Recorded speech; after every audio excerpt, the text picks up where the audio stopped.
remember 3 years ago, Councilmember Jason Poon and myself, we brought it up, and it's been delayed for 3 years, and then now it suddenly comes to us without ever going through the planning. So I'd like to better understand that. Thank you, Councilwoman Menchaca and members of the council. So this, because this is such a complex and technical topic, we felt like it would be beneficial to have council discussion and provide some parameters for the Planning Commission in order to review that ordinance. And the biggest parameter is what that affordability level would be, and also the amount of units that would need to be affordable. And with that coming back to the council already fully baked, we felt like we'd end up having this discussion at the council level anyway, and we felt like it would be better to have the Planning Commission have those parameters as they reviewed the ordinance. I do want to just point out that the inclusionary housing ordinance wouldn't change the development standards anywhere in the city. It would just require those units to be affordable. So that's one of the confusions, and I see we're going to need to bring this back with some more information and a better breakout of the things that's been asked by council. But the density bonus part and the inclusionary housing part are two different things. And if we adopted an inclusionary housing ordinance, it wouldn't change the zoning or the development standards or the development rights anywhere in the city. A project that could be built today would be built tomorrow. It would just have more affordable units as part of that. So I just want to clear that up, and we'll make that extra clear as we bring this back. Can I follow that up? Because logically, if we require more units, then the state could come after us and saying you're lowering the developer's opportunity to develop something, and they say you're not, they're going to consider it more stringent because we're requiring more low-income units. So how does that affect the state's stance towards us? Because then we're stopping development. We're not helping in development. That's a great question, and you hit the nail on the head for what the presentation is about. We have to do an economic study that shows that with our parameters, that development would still be successful by the free market. And so that's why we're suggesting 10%, or not we, but the economic study the numbers are suggesting 10% for San Gabriel versus maybe in Pasadena or South Pasadena, where the numbers bake out to something different. And so that's exactly what that economic study is showing, that we could prove to the state with our numbers that 10% would not be a hindrance to development, that the free market would still develop those units. Whether you agree with the study or not, that's, I think, for the council to decide on those parameters and whether they're appropriate for us. But that being said, that's what the purpose of the exercise is. Okay. Well, since it's going to be coming back, I think it's pretty obvious. I would like the Planning Commission to be part of the discussion. Our Planning Commission, we have probably one of the best I've seen yet. They're architects, they're civil engineers, they've been in economic development. One of them has been an economic development manager for 2 different cities. So they're quite capable of processing this. And so it should go back to planning. I mean, it's critical. And again, as council, we can decide whether the parameters are acceptable or not. But the more eyes, the more expertise we get, I think the better we're going to be able to serve our community. Because this is a very important topic. I think we all agreed on that. Next item is, I just wanted to make sure people understand there are some pretty staggering statistics that was in this report, which I thought was very helpful too, but let me just summarize it. We have here that the housing needs assessment identified in San Gabriel that we're a majority renter city. And I don't think people understand. I still have people all the time telling me, oh no, we have more housing owners. No, we don't. It's 55.4%. A renter occupied, and I think that number was back in 2018. I'm sure it's gone even higher. We also have San Gabriel has a lower income population than Los Angeles County by 10%. Okay, we have 18.4% of the household in San Gabriel are extremely low income, and over half, 58% of San Gabriel's households are low income households. So here we are, looking at the housing inclusionary housing ordinance, and we're excluding the rental. It doesn't make sense. That is the group that we are trying to benefit. Every city I've known And that page 10, it shows everyone is addressing the rental, and we're not. And even at, looking at cities, Pasadena is different. But if you look at South Pass, Alhambra, Claremont, and I'm sure there's other cities that are very similar to ours, they're all addressing the rental. So we're a majority rental community, but we're not even including the inclusionary rate. So I don't understand that at all. And so hopefully when we create a chart of some sort, that could be made clearer. But I know I would like to see something for our renters also. And along those lines with the charts, not only including some of the things that our vice mayor said, but going back to what the mayor said too, is what does it mean, moderate income, but also moderate housing prices? What are we looking at? Because some people think it's $700,000, others think it's $800,000. It's all over $600,000. It's all over the board. So I think it's important to clarify that. And the low income and the low income, I think those are the areas we really should be focusing on, because we are pricing out everyone at this point. If our income population is lower than LA County, they can't afford the moderate income levels and even the low income levels, as it was mentioned. So I like to see more information. How are we going to help those residents who want to stay here, but they're getting priced out? And at the end of the day, the developer's going to make money. I understand the trade-off that was mentioned earlier. We don't want to steer people away, steer the developers away, but they'll find a way. I mean, they have in these other cities. We have 19 projects going on right now, and unfortunately, on most of them, we probably missed some opportunities with this inclusionary housing ordinance. I don't want to wait another 3 years, but I think we just need more information, and we need to have our planning commission on board too. Then we have, let's see, I was going to also say, with regards to the recommendation, so the way I'm reading it is strictly direction. There's no vote on any of it, so it can come back. I would propose, as opposed to 10% and 0, so the proposal is 10% for sale, 0 for rental. I would propose 15% across the board for both sale and rental properties, which is aligned with Alhambra, lower than South Pass, aligned with Claremont. Maybe we can get a few other cities in here, but we shouldn't be that far off, and we're completely on, which I found interesting, on these examples that were given to us. We're just so off the mark here, and we're in the same area. It's not like we're going to Pomona or going to Santa Monica. It's in the same area, and we're proposing 0 for rental. For a city that's majority rental, doesn't make sense to me. The 10%, it won't have a profound impact in our community. 10% is nothing. That's why you don't see that. So I liked, again, Planning Commission, get some feedback from them, give the community an opportunity. So between the Planning Commission and council meetings gives people an opportunity. And then the density bonus, at this point, I understand defaulting to the state. I'd like to get some more information, but I do understand that because it's constantly changing, we can probably have this conversation every month, and it'll be, constantly, it'll be some other scenario. So I'm comfortable defaulting to the state. But the housing inclusionary, there's just much more we need to know. And let's see, I think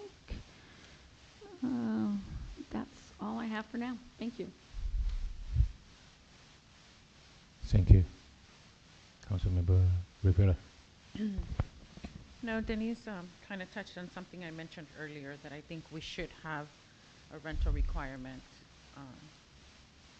I don't think it should be completely excluded. So I didn't think about the numbers as you mentioned, 15, but that makes a lot of sense. So I was thinking 10, 5, but 15, 50. I mean, if Alhambra can do it, we can do it.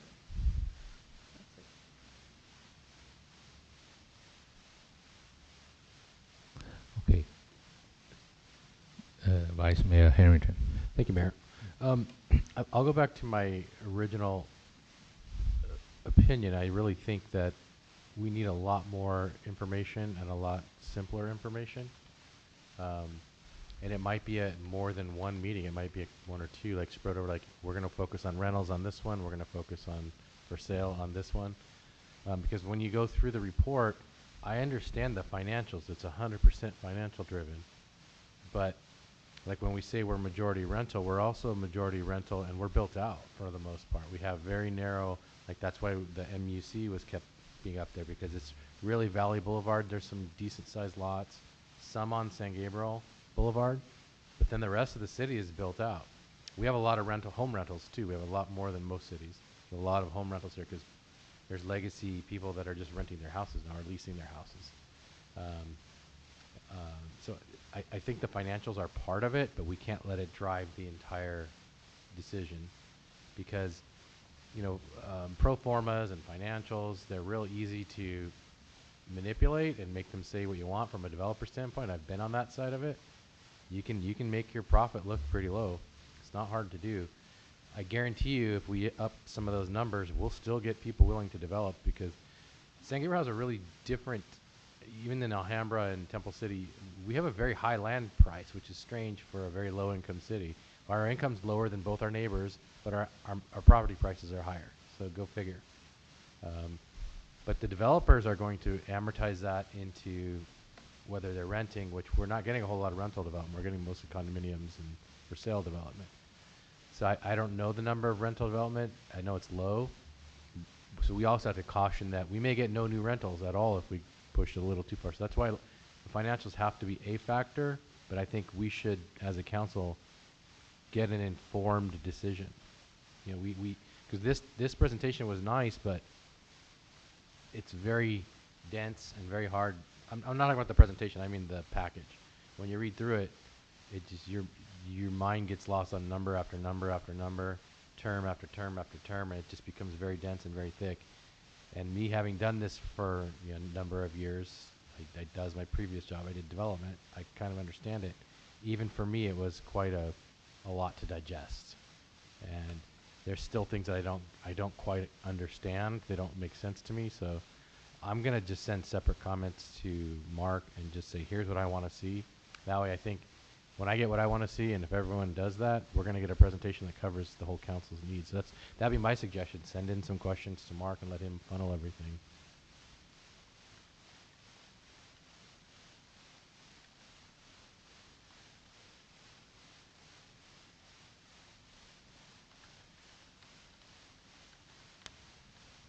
Yeah, okay. I think I agree regarding the rental unit, but I have a question for the Lisa Weiss, the company consultant, David. So you for the rental unit, it's specified for the apartment or for the condominium?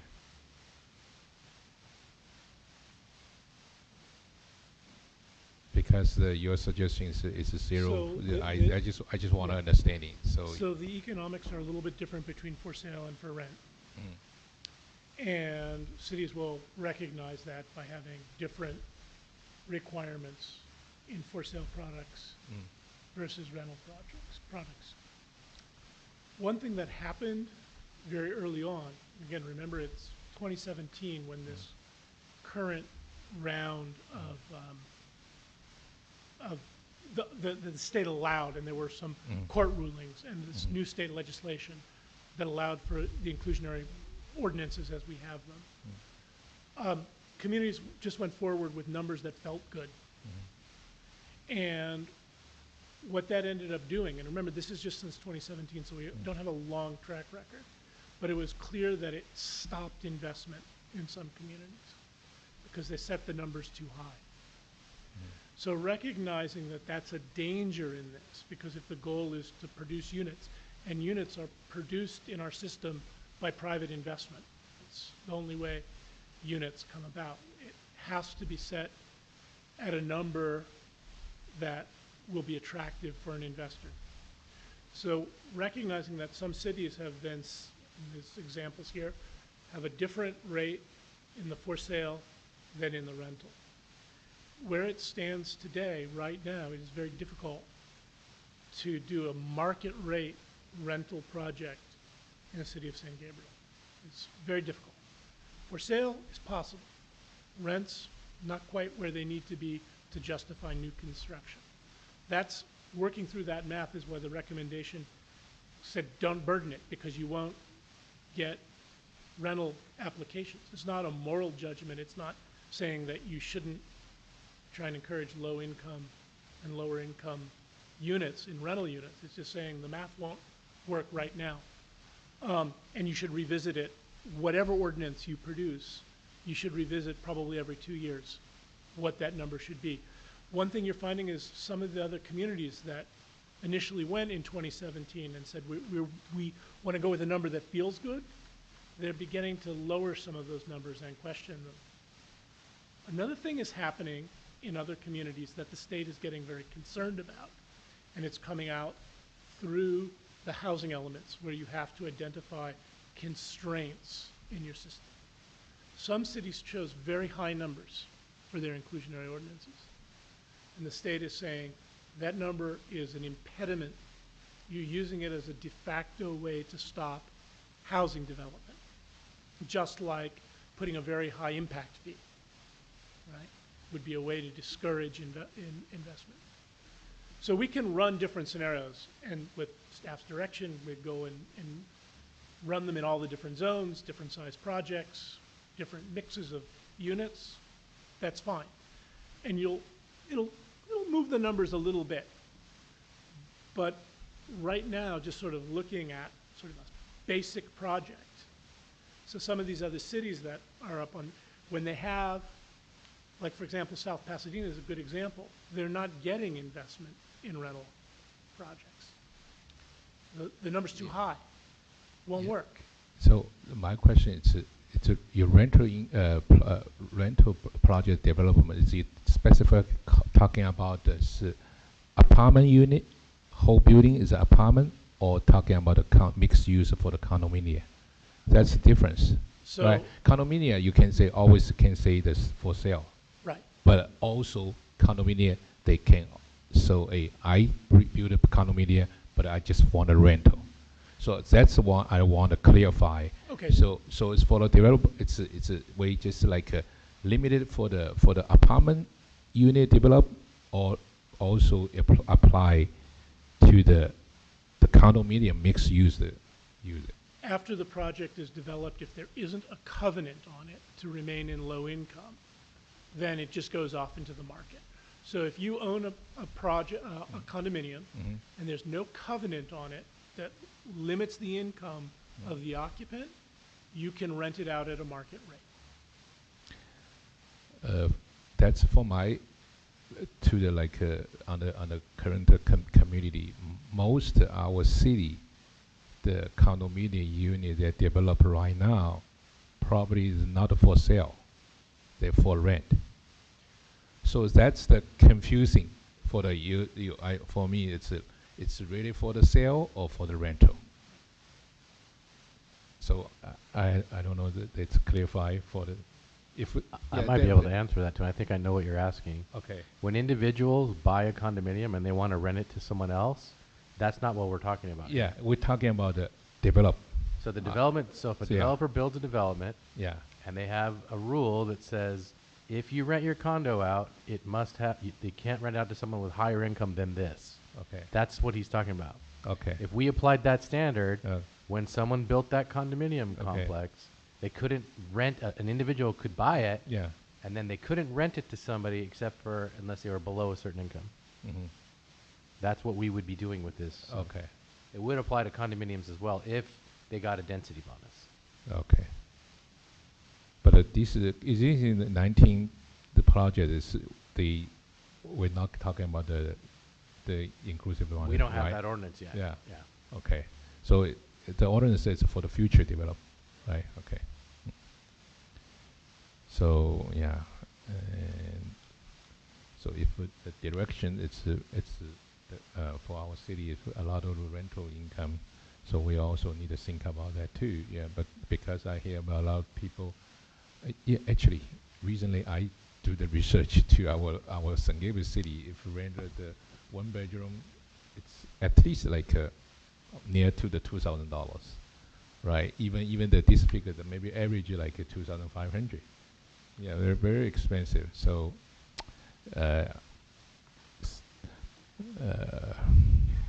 so we also need to think about that to help to this kind of low income, but also need hopefully the city staff or the planning department to. I think maybe based on I asking the question, feel like affordable housing, if low income will be make a decision by our city or the 5 our council member to do that or not? Who can qualify? Is it meaning this is we have to get a suggestion to make a decision there? That's I wanted to know. That's why we're paid the big bucks. Yeah, yeah. So we need to do the research. It's really a lot of research. Is who? It's affordable to buy, or they really affordable to rent, right? Based on our city the income, right? Yeah, but Mr. Mayor, I think this is more complicated than that because if we are setting, actually we adopt that ordinance and have a affordable housing or the housing element, we still have to consider those people. Are they eligible for loan? Are they able to borrow the money? Can they afford the interest rate or something? So, for example, we have a FHA loan. It's good for those people who have lower down payment, but it doesn't mean they qualify for the loan as well. So when we are discussing about, either is a moderate income, low income, or super low income, well, it doesn't really help that much if they have no income at all or they are even not qualified for a very basic loan.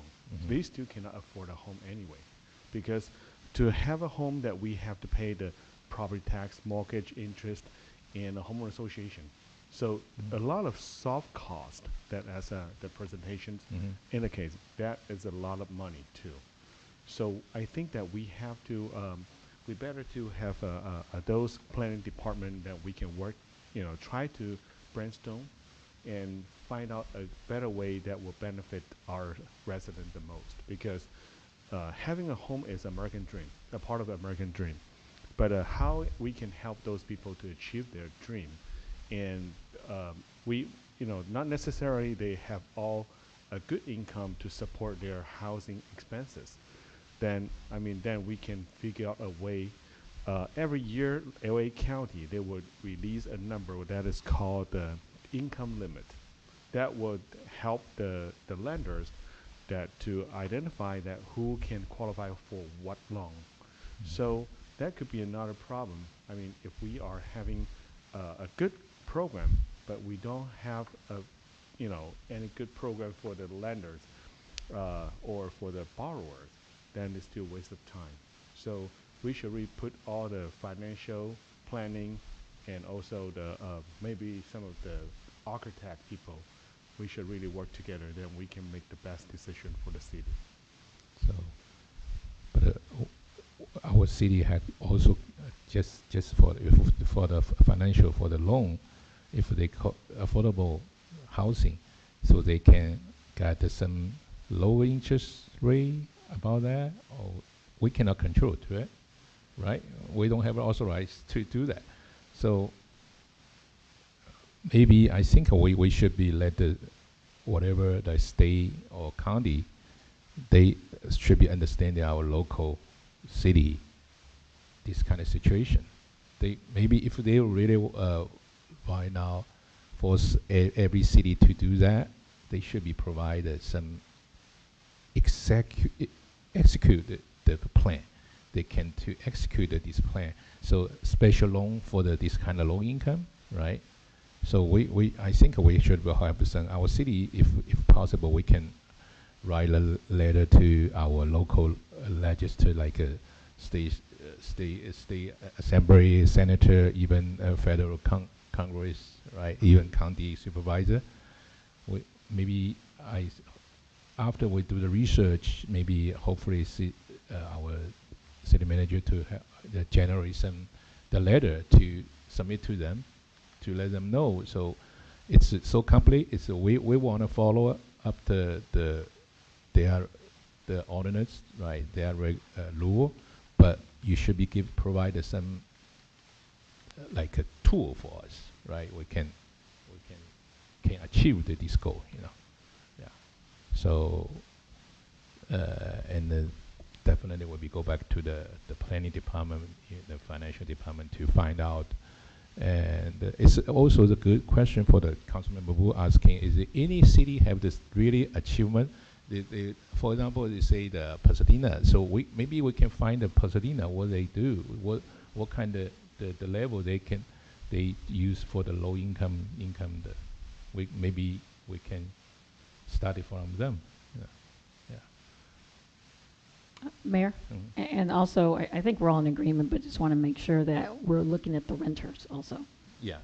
So we That's agree true. with That that, we right? need to Because we don't include really even have information. We have zero. Yeah. And I think I'm hearing that everyone is interested in something for our renters, since we are a majority rental city. So even I already mentioned, even our rental price is so expensive. Yeah, I mean, the American dream is having a house, but some Yeah. people actually, especially our younger generation, they're not interested in housing because, buying a house, because they're so much more mobile.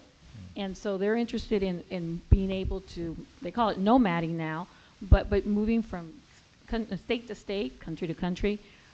And so we need to make ourselves affordable for renters of all generations. And so I'd like to get more information about that also. Even actually, I hear a lot of our city don't have the like a really affordable the senior house. We have the convalescent home. We have like 4 different nursing home, but we don't have any senior home. That's our resident. They call me, email to me to asking for why our city don't have. So, yeah. But Mr. Mayor, I think that because developer will have a room, that is a margin for them to have like incentive, like higher density, so it will make them feel like they are not really financial impact by the special requirement on 10% of the lower or affordable income units, because they have to sell less, sell it for less. But since they are able to get a little bit more density on their projects, so that is the room for the profit. But for the rental, that is more difficult, because who will be built up and just rent for less? Because what is the incentive for that? It's only for the new project. So I would say, if that is not attractive enough, we may discourage the developer from building a house in our city. So I think that we have to figure out a good program. If there's some in downtown Los Angeles and also in Pasadena, they have those mixed-use projects. It's only for lease, so they're not even one unit's been subdivided for any individual units. They just lease it to the long-term tenants. But those rent are still pricey. So we have to identify. I mean, we cannot make something. It's way lower, because I have several residents, they do approach me that they worry about if that program will impact the price market in our city too. When people, they have a perception, the house average price will be dragged lower because that particular reason. But so that will be like a 55 or 62 years or older to own a senior housing. That will be more clear that for people, this is for that age category. But for those affordable housing, we don't have an age limit on that. So that's something I would like to share with you. Okay, but I just bring up the senior citizen, because the senior citizen is already have some program. It's for the owner, maybe still same rate, and they got the government grant assistance to pay the landlord, right? So maybe we can think about this model to follow up for the rental unit. so if they can qualify. And I don't know, currently they still have the less than 55 years old, they still have this kind of program or not. Maybe we can suggest if the high level, the government to regulate it, to support it, right? Yeah, like you say, because for the owner, they definitely don't want to lower the rent, right?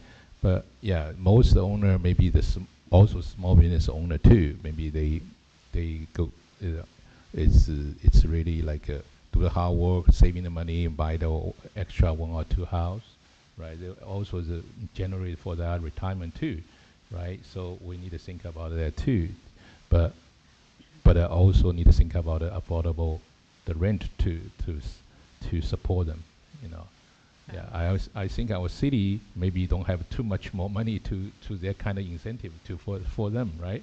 So we need to asking the county and the state to assist for us to do that, Yeah. Well, Mayor, it's clear that we'll be bringing this back for a future discussion. I do want to ask one point of clarification, though. I heard one suggestion to have a joint session with the Planning Commission. Is that something the entire council, or at least 3 of you, want to do, or bring it? Okay, we'll do that then. Okay, thank you. All right, so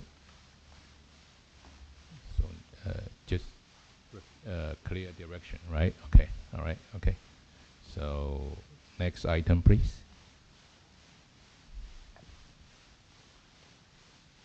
Amendment to the city's fee schedule to include prices and fees for the Dumpling and Beer Festival. Economic Development Director Caroline Velarde will make the presentation. Good evening, Honorable Mayor and City Council members. The item before you this evening is an amendment to the city's fee schedule to include prices and fees for the Dumpling and Beer Festival. As you may know, the city has held its annual Dumpling and Beer Festival for many years.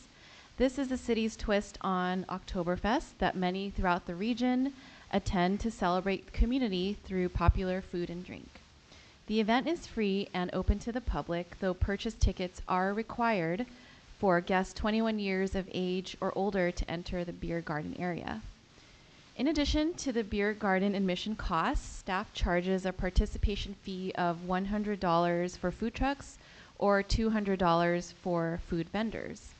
These fees and admission costs are what staff is requesting to include in an amended fee schedule. The participation fees are implemented considering the equipment the city rents for the vendors as well as the staff time. Breweries are not charged a participation fee as there is no staff time to set up, and breweries are donating most of their product. Staff also recommends including the admission cost to the beer garden be included in the fee schedule, which staff recommends raising from $30 to $35 based on comparable events.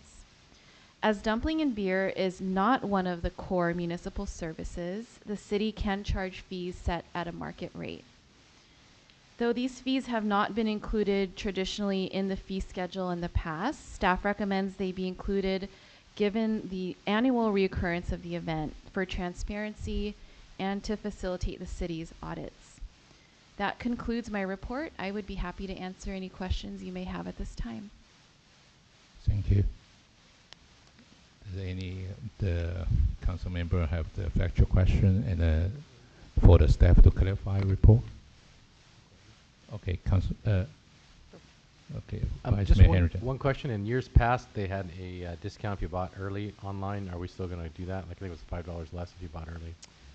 We haven't thought of that, but it's certainly something we could do again this year. Not really looking to change anything up as far as that goes, so we can do that. That way again. we get our ticket count a lot earlier when people are buying online, and there's an incentive to do it ahead of time. Then we can get a much better head count and be ready, because a few times we've been swamped.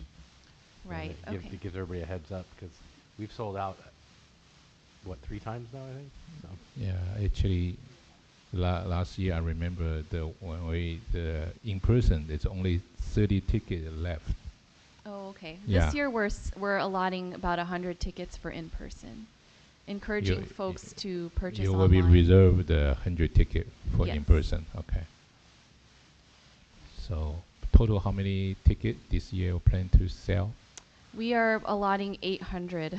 Or only for- 800? This is for the beer garden. Yeah, I talking about the beer garden. Okay.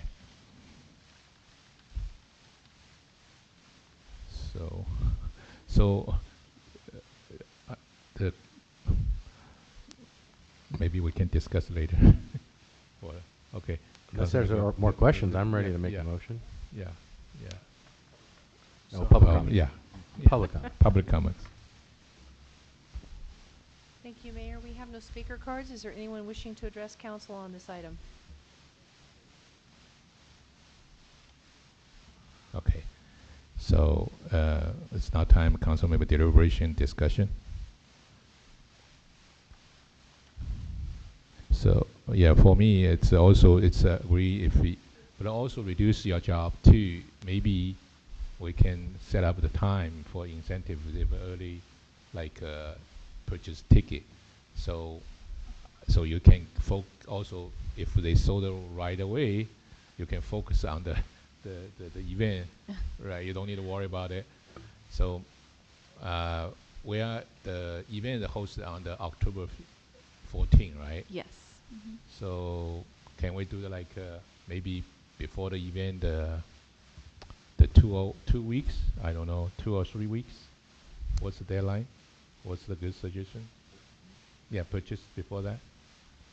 So we can see the. We were actually pending approval, planning on going live tomorrow with ticket sales. Okay. Okay. Okay. For discount actually.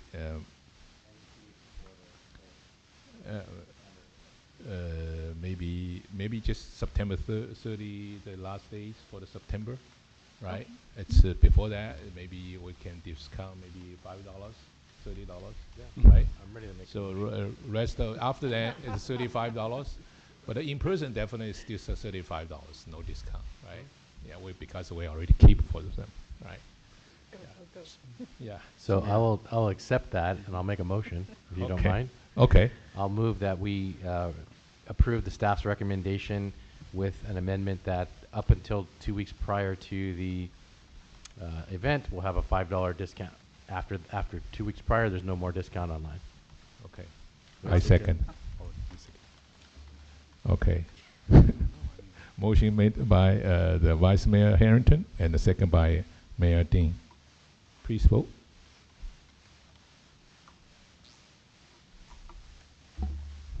Motion passes by a vote of 5-0. Thank you. Next item, please. Public comment. This is the second opportunity to address the council. We do have an emailed comment from Dr. Jennings Nunez, HERE Commission Chairperson. To the City Council staff and general public, the commissioners on the HERE Commission would like to invite all of you to attend our first Mental Wellness Expo on Sunday, September 18th from noon to 4 p.m. This event will be free, open to the public, and easily accessible in the Grapevine Arbor and Mission Playhouse Plaza areas. Community members will be able to get information on mental health resources and services, listen to presentations on mental health topics in either English, Spanish, or Mandarin, and participate in fun, interactive experiences. I want to acknowledge the hard work of the entire HERE Commission, in particular Commissioners Brenhoff, Khan, Borgia, and Community Services Manager Matthew Morales-Stevens in making this event possible. In addition, the support of the City Council was critical to our accomplishing this 2022 work plan goal. Promoting health and well-being includes taking care of your physical and mental self, and we hope that the community will join us for this special event. Is there anyone else wishing to address council? Thank you. City Manager report. Thank you, Mr. Mayor. I just want to mention to the council that I'll be out of town at our next meeting for a conference.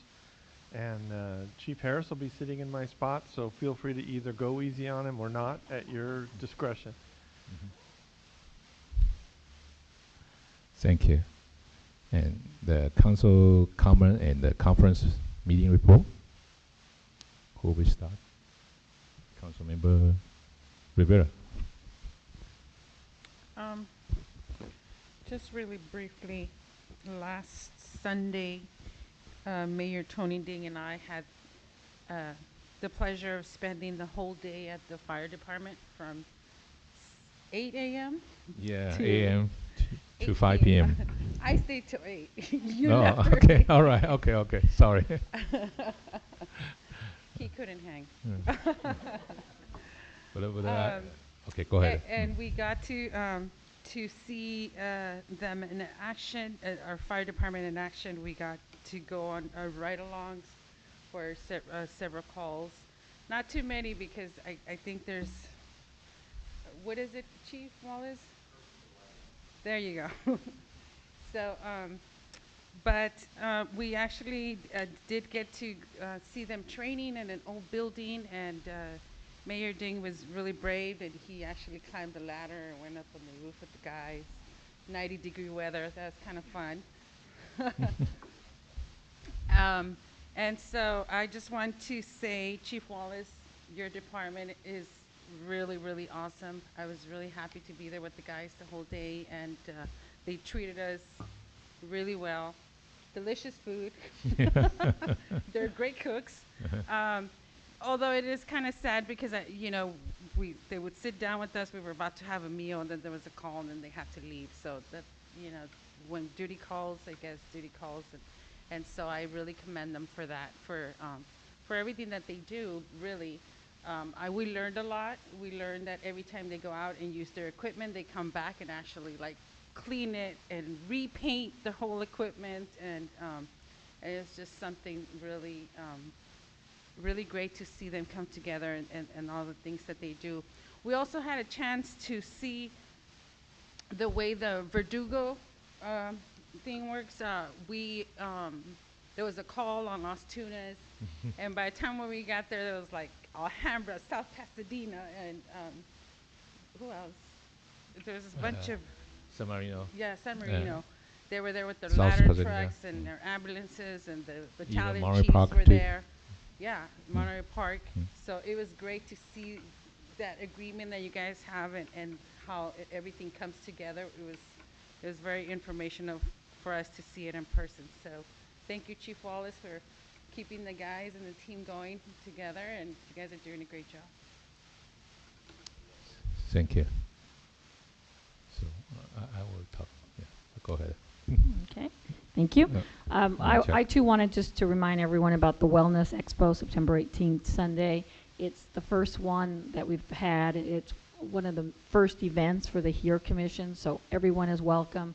Please follow our social media that Clara and Jessica do so wonderfully, but just so many services that are going to be free for our community. And so I hope to see everyone there. Share with your friends, and want to recognize Councilwoman Rivera, who's kind of our liaison, who helped bring about that program. So hope to see you all September 18th. Second, for those who are not aware, if you go to Smith Park, there's a lot of activity going on, specifically with pickleball. And and our Community Services Commission have had extensive meetings, and they've agreed to create a pickleball court. But there was an article by the Pasadena Star-News just recently that elaborates more, and they highlighted San Gabriel. And so they highlighted other communities like Pasadena, but they highlighted San Gabriel, and they gave just a little background about how it's the fastest growing sport in the country, but specifically here in the San Gabriel Valley. So if you have a chance, you please look at the Pasadena Star-News, and you'll learn more about pickleball and the fact that Smith Park actually has a very robust team, and we have lots of residents who are very involved with it. And then lastly, I wanted to call up Chief Wallace to just share with everyone the 9/11 remembrance that the firefighters do every single year. Very touching, and everyone's welcome. It's a little early, right, Chief, on Sunday, but maybe why don't you come up and just share? I believe it's at 6:30 in the morning on a Sunday. Okay. Good evening, Mayor Ding, Vice Mayor Harrington, members of the council, and yes, Council Member Menchaca. This Sunday, the 11th of September, will be the 21st anniversary and the 21st remembrance of the 9/11 attacks. And we will be assembling at 6:30 with our on-duty fire and I believe some police. We have a new display in front of the station now with 343 flags with an individual firefighter's name written on them that passed away on that day. But we'll assemble that morning. We'll do a flag ceremony. Verdugo Fire Dispatch tones out a memorial and a remembrance. And we'll also have some light refreshments and coffee and just a few minutes afterwards to reflect on the time and what it means. So thank you very much for promoting that event, and hopefully we see some people. I'll be there working as a battalion chief that morning, relieving Chief Hong at 4 a.m., so I'll be coffeeed up and ready to go. Okay. Thanks. Thank you, Chief. Thank you so much. And that's all, Mayor. Thank you, Councilmember Wu. Well, thank you, Mr. Mayor. I have several items to report that on September 1st that I have been invited to one of the group that is organized by the Focus Plaza tenants, that they do have a lot of things to disclose, that they believe that they were not being treated fairly, because they actually, none of them has received the formal notice from the landlord for any renovation notice. So that means, the day that when the Focus Plaza people, they proposed to the Planning Commission that those, including that the requirements of the formal notice to all tenants, occupants within 500 square feet, that has not been, fully committed and not been done. So this is the first question. And second, I think they several tenants, they still have a very solid lease, so they will be taking their own actions. That will be working with their legal counsel and dealing with the landlord. However, some of the smaller tenants that still are taxpayer, they did not get any lease renewed. And that means they are actually will be moving sooner or later by February 1st. So they do have a verbal notice from the landlord that they are able to do their business until after Chinese New Year in 2023. And I would urge our city that this is our obligation, that not to only protect anyone who is willing to invest our city as a developer, but we also want to respect those people who has run their business in any properties in City of St. Gabriel and generate tremendous tax for us, and we can make our city better.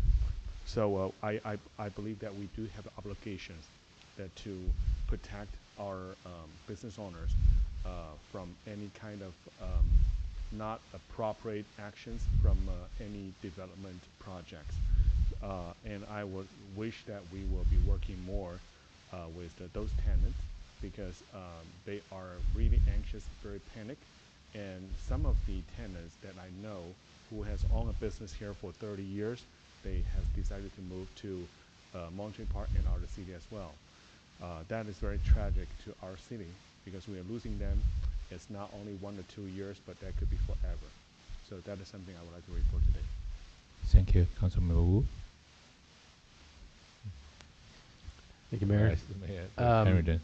No conferences or anything or meetings to report, but we do have a double header on Sunday because we have the Stunts and Fun as well happening Sunday. It's 10 a.m. till I think 5 in the afternoon, so I'd encourage everyone to come out. It's on Commercial Avenue, just east of San Gabriel Boulevard. So make your way over there after the 9/11 presentation. Thank you. Thank you. So first of all, it also echoed Councilmember Rivera. So we have the special day, okay, to go to the ride around with the fire department, and first of all, the one day it's lucky we have the opportunity and saw that our fire department, they have a chance to practice use the one will be tear down the the building. They can practice. It's I think it's an older church. So and bring all the different. Also have the chance the different cities from Alhambra, Marine Park, South Pasadena. I saw they even LA City. Okay, they have the truck here too. So it's pretty good. And that this one I think finally I find out it's I think thanks the former council member David Gutierrez.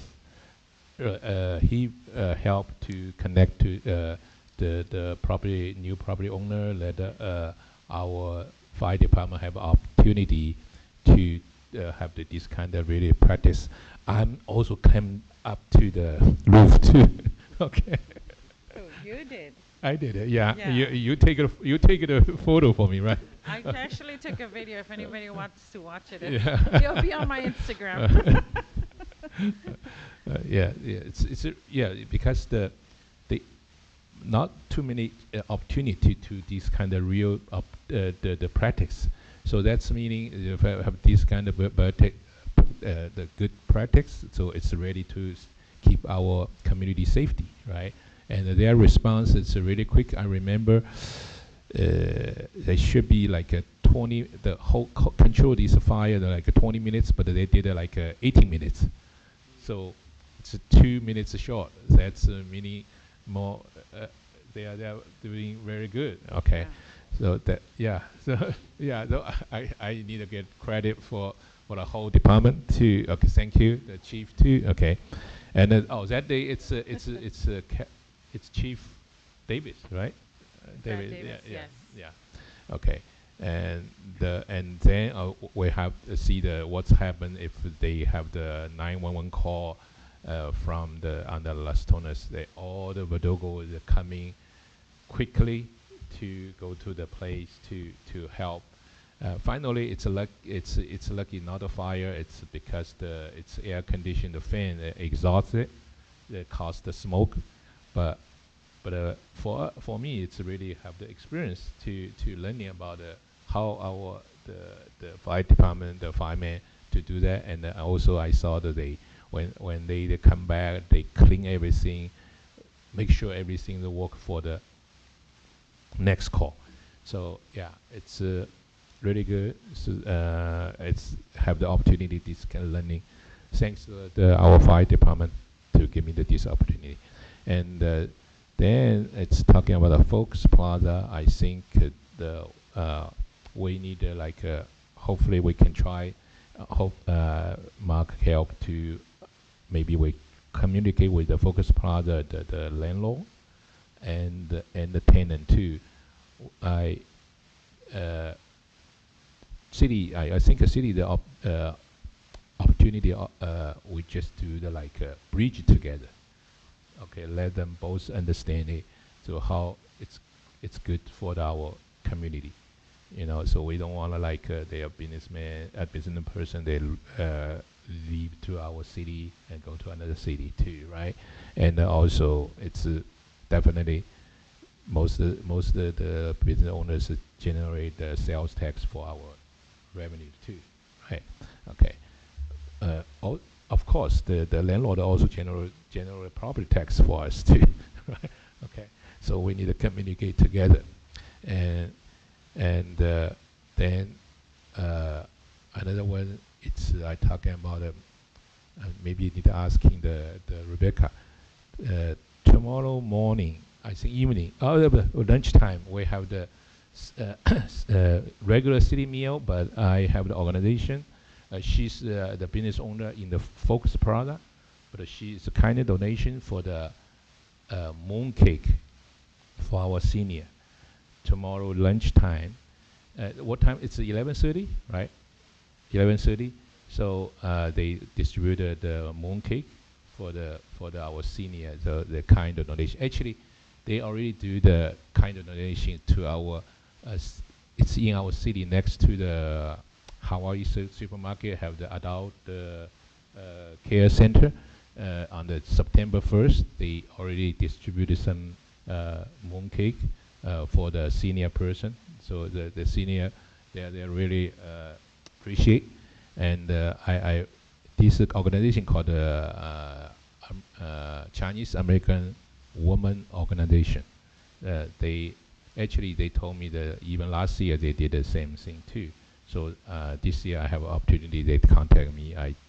They do the very good kind of things for our senior, and I think it's for the Thursday night. It's September 8th. That's I think a liaison from our council member Rivera with the county health authority's office.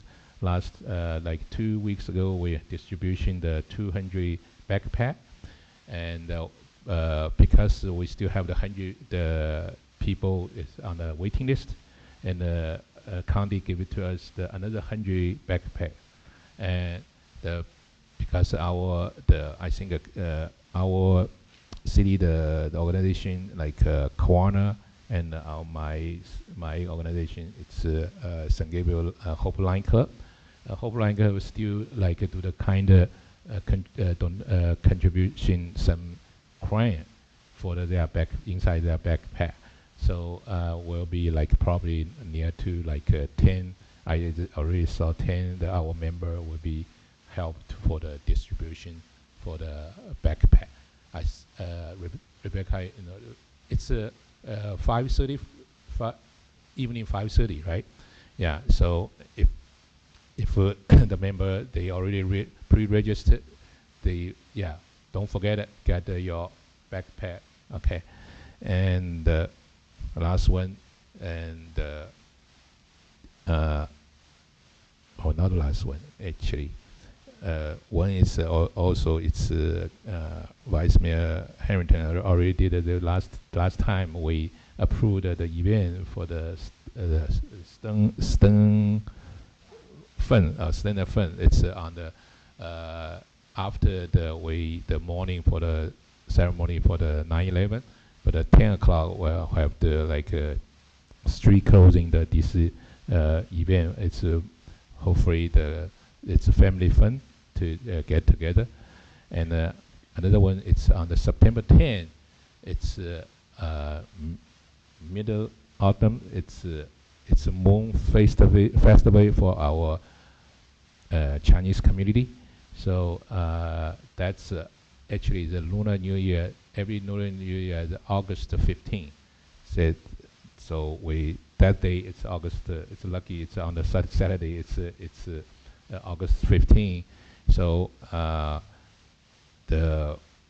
hope if I think near our city around our city don't have this kind of maybe celebration yet, but maybe for future maybe we have. But our neighborhood city they have some event. I remember it's Temple City. They on the Las Tunas they have this kind of event. So I hope everybody enjoy this kind of event, know the culture, and if you have a chance, your friend have also Chinese American, you can ask him tell you the story what's about our Moon Festival, and actually this kind of event is similar to I just give to public, this like our traditional Thanksgiving. It's in Chinese. It's like a family get together. Even you live in a different place, everybody evening watch the same moon, right? So you feel like a family get together, and eat a moon cake, drink a Chinese tea, and then watch the moon. Happy Moon Festival. 祝大家中秋快乐哈！吃月饼、喝茶，欣赏月亮。Okay, that's I use the Chinese one. Okay, all right, that's my report.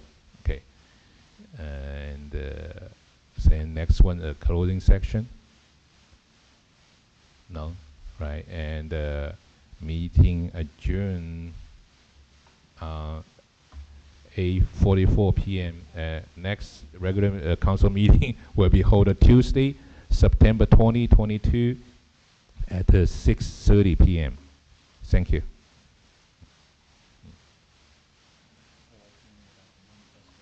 Okay. Okay.